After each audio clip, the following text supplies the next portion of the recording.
10 years ago, I started 3D printing by making my own RepRap 3D printer. Since then, I've watched 3D printing and the entire industry evolve at an amazing rate. From 10 times faster printing speeds to exotic new materials, it's exploded. There doesn't seem to be any sign that 3D printing is going to be slowing down in the next 10 years. So what I want to do today is look at how 3D printing has evolved the last 10 years and try to see where it might go in the next 10 years. What types of innovations that people in the garage are working on and what industry is working on, and take a look at all that and try to see what 3D printing will look like in 10 years. High temperature desktop 3D printing. So about 10 years ago, it was very standard to have a 200 degree Celsius to maybe just a little above it nozzle. And then things above it, 300-400 degrees, were considered high temp at the time. Now it's fairly standard to have a 3D printer that is 300 degrees Celsius. That's considered basically standard. A few companies have been driving the price down in high temperature 3D printing. Prusa has released a Pro High Temp 90 that is about $10,000, and then Vision Miner with their IDEX 22 for about $20,000. Still way out of the price range of hobbyists, but a huge price reduction in what it used to be. Now, I don't think 3D printing is just going to go straight to 500C for it. Just someone's going to come out with a 500C printer and it'll just be that. What will likely happen is similar to what has happened in the past with the temperatures, where it slowly crept up in temperatures, where it used to be about 200 and then 250, then 300. So I don't think we're going to go straight to 500C. I think we're going to see some that do 350C, and then 400, and then 450. While the standard what's considered high temperature continues to rise. The term high temperature, I think, will continue to change. Where right now it's considered maybe 400 degrees Celsius to 500, maybe in a few years it'll be considered 500 to 600, where what can be done at home will be considered standard. This will allow for new and exotic material to be printed at home, industrial and aerospace grade materials at home. Number 2. 3D printers will look cooler. This one isn't so much of a how well a printer can print, but a trend that I'm starting to see with 3D printing, as well as a trend that happened with desktop computers. I had one guy come into a shop one day and bring his Ender in there. And I think he spent more on the printer, or more on light upgrades and RGB upgrades than the printer itself. And the thing looked really cool. I personally did the same thing with my PC. I didn't know too much about computers when I built my first computer, so a lot of how I built it was based on how it looked. Now, I don't necessarily think this is a bad thing. I think it's good. I think it will get more people into 3D printing. Plus, I know when I built my computer, it had some lights in it. I want to put it straight in the middle of my desk and show it off. And I think that same thing will happen with newer people in 3D printing. They'll place it prominently on their desk.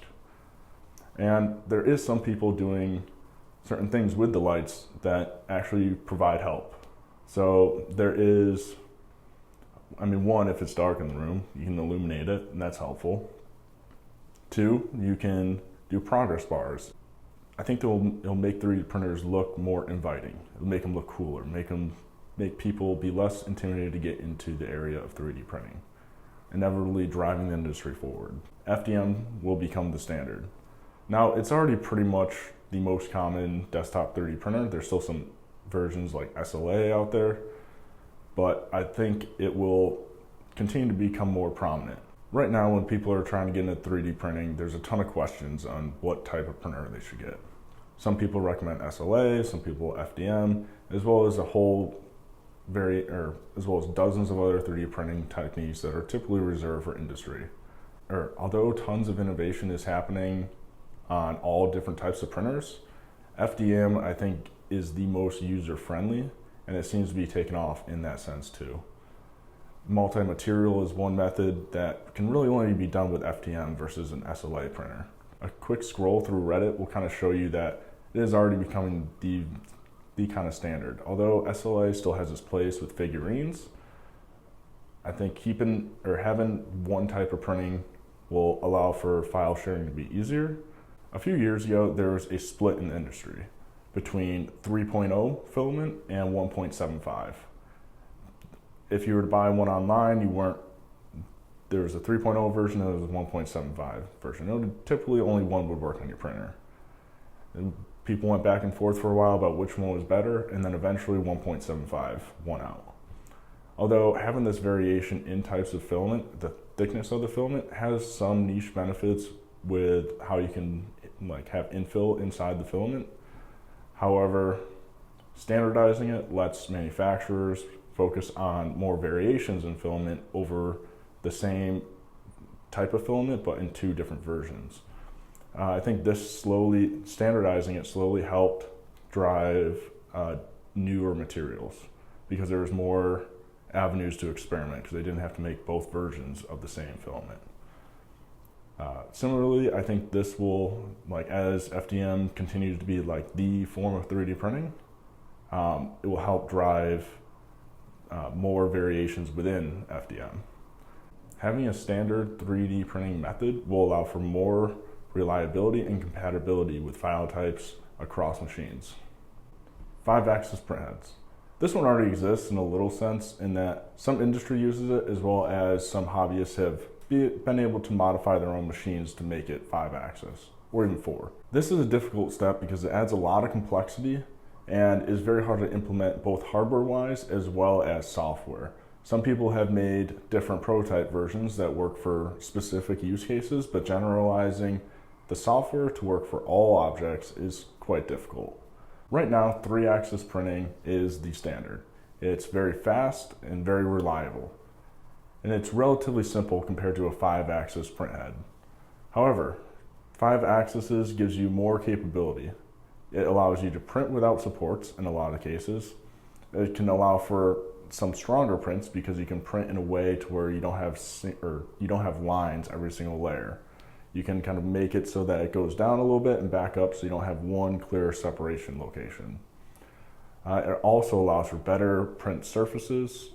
I think an underrated aspect of 5-axis 3D printing that would have a huge benefit, or could potentially have a huge benefit, is a speed increase. Because it's kind of like how when a car goes around a corner, if you bank the corner, the car can go quicker. If you angle the print head as it goes around the corner, I think you can go quicker around that corner. Granted, this is going to have to take a lot of clever solutions, but there's a ton of people working on it, and if there's one thing the 3D printing community is, it's innovative. So I think this one is on the horizon. 5-axis 3D printing kind of goes hand in hand with this next one, which is non-planar slicing. Again, this is one where it's already being implemented in small use cases where people are designing specific objects so that you can print non-planar. This is one of the innovations where it's already been shown to work for a specific use case. Now, the issue is how do you generalize that solution to all 3D models? The 2D slicing is kind of the easy way to do it. You only have to take into account one layer at a time. Making it 3D is a lot more math. So I think there's probably some smart people out there who will have this figured out relatively soon. However, non-planar slicing can improve the surface finish, reduce the needs for support, and potentially make it slightly stronger. Variable and smarter infill. Now there's already tons of different types of infill that is used in 3D printing. Some have different benefits than others. Some will provide support in all directions, some only in a few, and some just kind of a creative, very niche use scenario. Variable infill is where at the very edge of the print, it has a higher density than towards the center. Now some infills already take advantage of this and provide slightly better strength to weight ratios. However, I think there's a lot of room for improvement. With Fusion 360's volumetric lattice plugin, you can make very complex infills where instead of just picking a infill pattern, you can stretch the pattern out in particular ways. You can vary it from the center to the side. It's a very powerful tool. You can even make a volumetric lattice or an infill that's thick, and then bring it over to a slicer and make an infill inside that infill. Doing things like this can increase the strength to weight ratio. However, not a lot of it is optimized for 3D printing. It's still click a general infill and it will work for most cases. However, if you're trying to make it as precise and as strong as possible for that amount of material used, smarter and better infill will help with that. And I think the software is just on the horizon of becoming even smarter. Smarter infill can create better strength to weight ratio parts and possibly even save a little bit of time in your printing process. Intuitive slicing. So, slicing has become easier and easier over the years. Initially, you had to mess with a ton of different settings just to get your print to come out right. Now, most slicing softwares work first try. Occasionally, you'll need to modify a few settings to get it just how you want it, but in order to get it to work, you don't need to know that much about the slicer. I often compare 3D printing slicing and paper printing in this sense. When you type something out in Word and you want to print it off afterwards, that dialog box that pops up that asks you the paper orientation, color, no color, quantity, just a few basic questions are kind of this slicing for the paper printer. Now, there is more to think about when it comes to a 3D print, but I think software can get to the point to where for people who are just getting into 3D printing, it will be as intuitive as a pop-up box. I think this is an important step for 3D printing because one of the barriers to entry for new people in 3D printing is learning this new piece of software. So as the software becomes so intuitive that you don't even notice it, I think there will be a huge flood of people getting their first 3D printer. It'll make printing easier, quicker, and more hassle-free. AI is something. With all the recent hype about different types of AI coming out, I think it's inevitable that it'll become a big part of 3D printing, or at least have some aspects in it. There's already some AI modelers out there, as well as different companies claiming to have some aspect of AI in the software. A lot of these are very prototype-ish and don't really carry the level of accuracy that a typical 3D print needs. However, I think it's just on the horizon. With AI, it started with text, which I kind of see as one-dimensional information. And then it moved on to images, which is a little bit more two-dimensional. And then video, which is like 2.5D. And now I think it will eventually move on to 3D objects, which are full 3D, building up complexity one step at a time. However, I think it's going to be a big step, and it might not be super quick, largely because when you train an AI model, it needs lots of data. And although there's millions of 3D models online, it doesn't really compare to the amount of texts and videos and images online, as well as how well they're labeled. So I think it will be a lot of trial and error to get something that not only looks like the object you're trying to make, but carries the precision that you need. But I think eventually AI will make 3D printing and 3D modeling in particular much easier for people without the software background. I can see the software eventually getting to the point where you say, I have these parts, build me something around it. Maybe very soon we might see stuff like, I have an iPhone 11, let me build a case in this style, and it'll design the case for it. But for stuff where it needs a lot more reference information, like I have these specific motors, this specific circuit board, build me a case around all of that. It needs to grab all of this very niche pieces of information, which are there, and a person can go and find that information. So I think it's only a matter of time before an AI model will be able to use that reference information and create a model entirely with the precision required. Print hubs will get really popular. So there's already been a big trend line and more people using websites like Printables. I like comparing the music industry and the 3D printing industry when thinking of this. With the music industry, there was a hardware side and a software or digital side to it that really allowed it to expand and grow.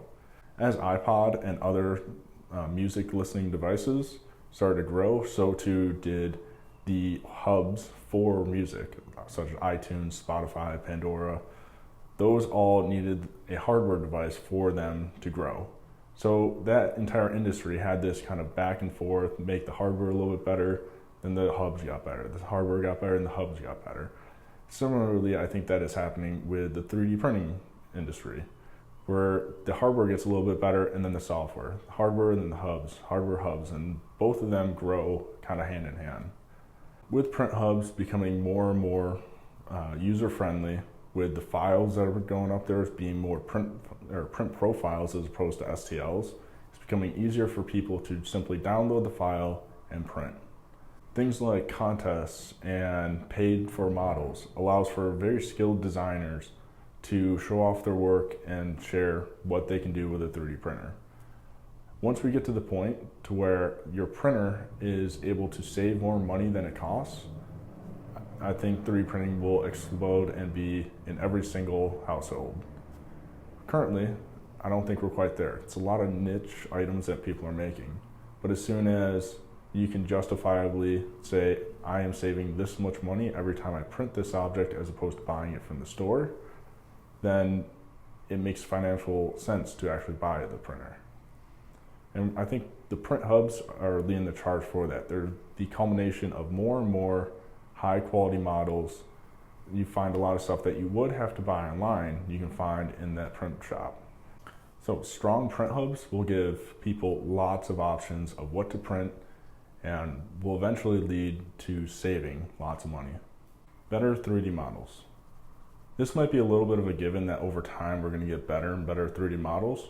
When 3D print hubs originally started, we saw a lot of, older style manufacturing models in there. Things that were optimized for injection molding, or were 3D models that were used in a video game or movie at one point and brought into the 3D printing realm.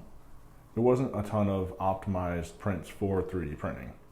Now we're starting to see a lot of designs be optimized for 3D printing, where if you make the same model for injection molding as you would for 3D printing, the 3D print will be weak. However, if it's optimized for 3D printing, you can make it even stronger at times. So as models become more optimized for 3D printing as opposed to other forms of manufacturing, you're going to get a big strength increase. Additionally, the complexity will come in the form of multi-material. That's relatively new to 3D modeling. Although some people are using it for colors or for kind of simpler multi-material prints, we haven't seen a big explosion in very complex multi-material prints. As exotic materials like conductive filament and glow-in-the-dark filament and rubbers become more and more commonplace, as multi-material printers become more common, we're going to get more models centered around being multi-material. This combined with how popular print hubs are starting to get, where designing your own 3D models can actually make you some money, will encourage more and more engineers and designers to spend the time optimizing their design for both regular 3D printers as well as multi-material 3D printers. Well-designed 3D printed objects can compete with designs that are very frequently sold in the store. Along with multi-materials, there's also new design methods which are starting to be seen on some of these print hubs. Notably, generative design creates very strong, very optimized objects for 3D printers. Generative design, multi-materials, print hubs, which can make designers money, all kind of culminate in a scenario which will allow for better 3D models. As print hubs continue to consolidate the really good 3D printing designs, I think we'll get to the point where there's so many high quality 3D prints available that instead of going to the store or shopping online first for some types of objects, people will first go to the print hub, see if there's something there that they can download, and then if not, they go to the store. Those are the 10 ways that I think 3D printing will get much better. I'm probably wrong on a lot of them, so leave a comment below on which ones you think will happen in the next 10 years and which ones you think won't, as well as if you think I missed any. Also, leave a like if this is the type of video that you like. It's difficult to make predictions on a technology that can be used to make improvements on itself. Printers not only can make other printers, they can make better printers. And in a system where good design facilitates better design, the possibilities are boundless by design. Thank you for watching.